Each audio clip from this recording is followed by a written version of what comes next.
2027లో జమిలీ ఎన్నికలు వస్తాయా? ముందస్తు ఎన్నికలు పెట్టే ఆలోచన ఉందా?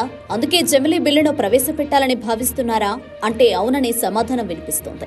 దేశవ్యాప్తంగా ఇప్పుడు జమిలీ ప్రస్తావన వస్తోంది. ఇదే హాట్ టాపిక్ అవుతుంది. వాస్తవానికి జమిలీ ఆలోచన ఇప్పటిదే కాదు. కేంద్రంలో బీజేపీ రెండోసారి అధికారంలోకి వచ్చినప్పుడు జమిలీ ప్రస్తావన తీసుకొచ్చారు మోదీ. దేశంలో సార్వత్రిక ఎన్నికలతో పాటు అన్ని రాష్ట్రాల అసెంబ్లీ ఎన్నికలు ఒకేసారి జరపాలన్నది ఈ లక్ష్యం. అందుకే ఈ ఎన్నికలు ముంగిట మాజీ రాష్ట్రపతి రామ్నాథ్ కోవింద్ నేతృత్వంలో ఒక అత్యున్నత కమిటీని ఏర్పాటు చేశారు. ఆ కమిటీ జమిలీకి అనుకూలంగా నివేదిక ఇచ్చింది. అప్పటి నుంచి విస్తృత చర్చ నడుస్తోంది. అందుకు సంబంధించి బిల్లుకు కేబినెట్ ఇటీవల ఆమోదం తెలిపింది. దీంతో అప్పటి నుంచి 2027లో ముందస్తు ఎన్నికలు తప్పవని ప్రచారం నడిచింది. అయితే అది తప్పని తాజాగా తెలుస్తోంది.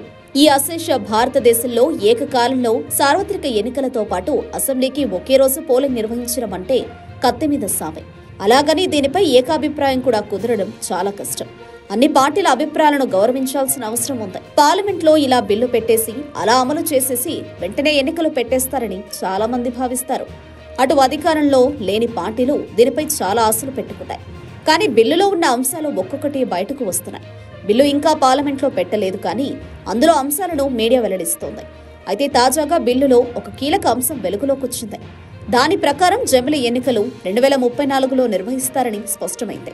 ఇంతలో గ్రౌండ్ ప్రిపేర్ అయ్యేలా చట్టాల సవరణ, ఇతర జాగ్రత్తలు తీసుకునేందుకు కసరత్తు జరుగుతోంది. పార్లమెంటులో జరగబోయే రాజ్యాంగ సవరణలో రాజ్యాంగంలో కొత్తగా 82A సెక్షన్ చేరబోతుంది. ఇది జమిలీ ఎన్నికలకు నిర్దేశిస్తుంది.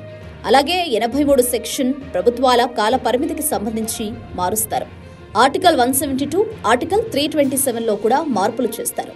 ఎమ్మెల్యేల పదవీకాలం, ప్రజాప్రతినిధుల విషయంలో పార్లమెంట్ అధికారాలకు సంబంధించిన అంశాలను వాటికి సంబంధించి సవరణలు చేయనున్నారు.